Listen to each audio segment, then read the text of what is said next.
Yes, maayong hapon mga kamintin, mga idol. So natin nakita diri mga idol na nagkontraktor o nagdaro. Ang tawag din, nagdaro yung sa Bisaya mga idol.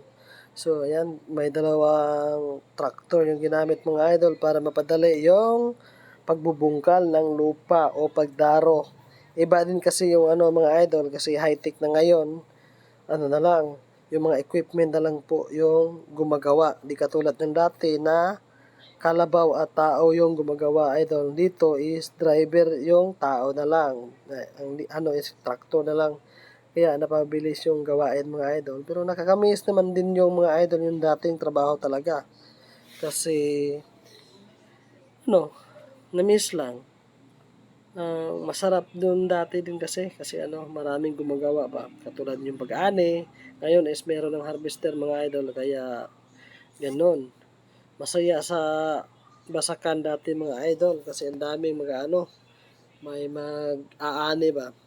Ngayon is harvester na yung gumagawa. Kaya less wala na kayong income ang mga farmers ngayon. Di katulad ng dati is masaya sila, ang daming tao pag malapit na mag-harvest mga idol o magtanom.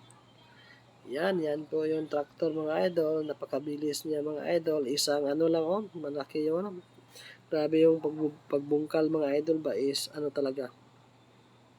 Madali lang talaga.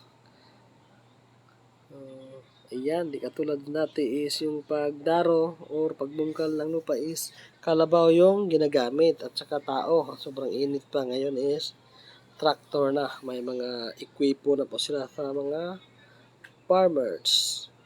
Yan po mga idol. So nakita ko lang mga idol dito.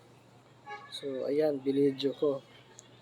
Kasi nakaka-amaze yung gawa nila. Ayan. Yan po mga idol. Ganun po, makita lang po yan mga idol sa probinsya. Wala po ito sa city. Kasi sa city is puro naglalakihan ng building mga idol. Dito sa probinsya is naglalawakang basakan, palayan, or kalubinan. Ayan po mga idol. Iba't ibang matatanim talaga sa probinsya. Dito galing yung mga sa city ng mga pagkain mga idol. So, thank you so much for watching mga idol. Don't skip ads po sa mga hindi pa po nakapalo sa akin. Please follow, like, and share. Tapos, comment po.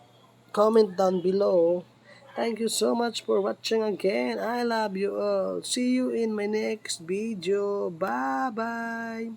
See you all and God bless you everyone, everybody.